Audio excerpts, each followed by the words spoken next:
हाय, hello, नमस्कार प्रेक्षकांनो. स्वागत आहे तुम्हा सगळ्यांचं आजच्या आपल्या छानशा व्हिडिओमध्ये. तर प्रेक्षकांनो, घरोघरी मातीच्या चुली या मालिकेमध्ये आता खूपच मोठा ट्विस्ट इथे आलेला आपल्याला बघायला मिळतो.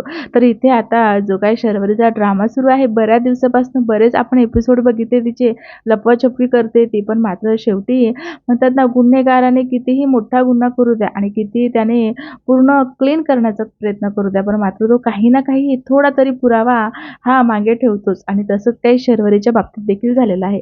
आता शर्वरीला असं वाटलं की तिने नानांचा खून केलाय. आता तिने तिच्या वडिलांना आणि तिच्या नवऱ्यांना मारलंय आणि हे कुणाला कळणार नाही.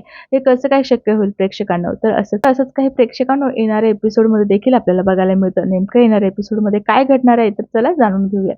तर प्रेक्षकांनो, आता इथे जानकी, अवंतिका आणि ऐश्वर्या हे तिघी असतात. आता ह्या रात्रीची वेळ असते आणि तेव्हा ऐश्वर्या ही जानकीला बोलते, "जानकी, तू बरंच झालं ऐन वेळेला तू शर्वरीच्या मागे-मागे आलीस आणि तू बोललीस ना, त्यामुळे मला कळालं की तुम्ही दोघेही रूमच्या बाहेर आहात आणि त्यामुळे पटकन मी काढलेला पसारा हा आवरला आणि पटकन झोपायचं नाटक केलं. नाहीतर शर्वरीने मला आज पकडलंच असतं."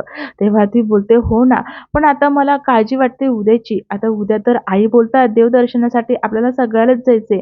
मग वंशांच्या रूमची झडती कोण घेईल?" तेव्हा ऐश्वर्या बोलते, "अगं जानकी, काळजी कशाला करतेस?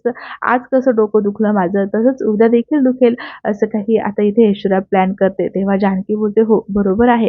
आता प्रेक्षकांनो, दुसऱ्या दिवशी शर्वरी आणि राहुल आणि बाकींचे घरचे हे देवदर्शनासाठी गेलेले असतात.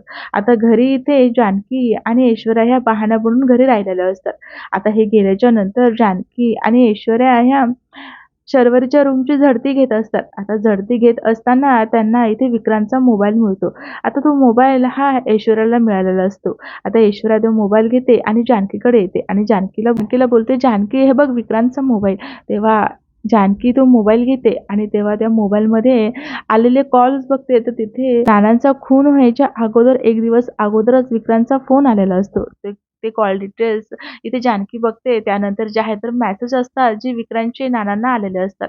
आता त्या फोनहून विक्रांतने नानांना केलेले ते बघतात. त्या मेसेजमध्ये असं काही असतं की "नाना, शर्वरी ही आता हाताबाहेर चाललेली आहे.